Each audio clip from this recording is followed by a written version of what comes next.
got to be smarter as a country in terms of who has access to what, and in particular assault weapons. And we got to take this so seriously. The nation should understand and have a level of empathy to understand that this can happen anywhere.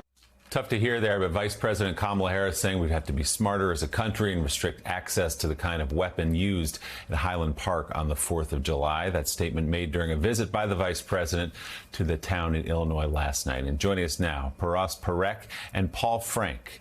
Both are Lake County board members representing districts that cover Highland Park, and both were at the parade on Monday. Gentlemen, thank you both for being with us. Mr. Parekh, I'll start with you. You were there. You saw what happened. It's a shock to any community when there's gun violence, but particularly one where there never is any gun violence or any violent crime really to speak of. How is the community reacting now? Still in shock, I assume. Yeah, thanks, Willie, for having us. Yeah. We're processing. I mean, this is, you've heard it repeatedly. We are a small, tight-knit community. Everyone knows one. If we don't know that person, the person next to them knows that person. And we were just there, and Paul and I and our friends and family were lining up to be in that parade. And everything changed. And we're grieving, and we're just cycling through a number of emotions, from disgust at what happened to being worried about, other communities, to being angry at having to deal with this, and then fearful for our children and all the children that were present there or in our community that know about this. I'm so sorry you had to be there and witness that, Paul. We're hearing about some of these victims, grandfathers in their 80s, men in their 70s in wheelchairs, the young married couple whose toddler now will be raised without parents by her grandparents. What have you heard from community members? How are you beginning to cope with this? So we are a strong community that helps each other. I've seen incredible outpouring of support, offers of support from within the community and from across the country. And we're going to process and grieve together the stories of who the fatalities are and their lives and their families that they left behind. We're all impacted by that. And we're all grieving. And I know that we're going to go through this together as a community and support each other.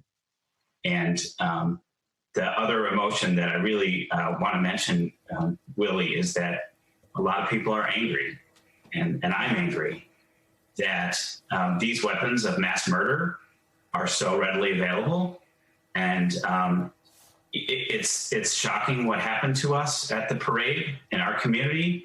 Like you said, Willie, it's a peaceful, safe community, but it's also the least shocking thing that could happen in this country today, because these weapons of mass murder are everywhere, and it will happen again someplace else soon, very sadly to say.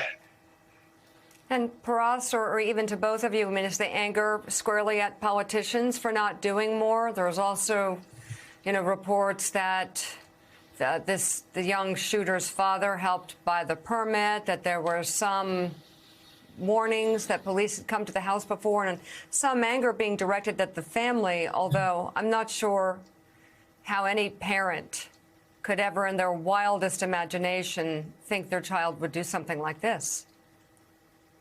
Yeah, Mika, I'll just answer on the first part. We're just angry at the situation. My daughter, who was there, she's 10, with my son, who also 10, I have twins, and my wife. We were all there together. And they're processing. And my daughter said to me and to my wife yesterday, why does one person get to change everything?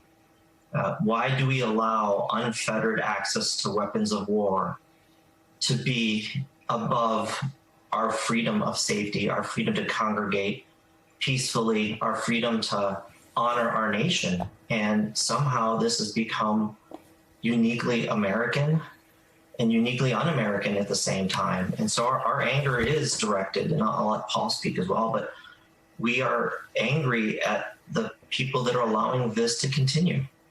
And to your question, Mika, the specifics do matter. We do need to get to the bottom and I know there will be a complete, thorough investigation. And so the answers do matter, and the community wants the answers, absolutely. But as our state's attorney, Eric Reinhart, said last night when he announced the charges, we've had an assault weapons ban in this country before for 10 years. And it did reduce the number of these incidents. And so in some ways, the details matter, and in some ways they don't. These weapons should not be so readily available.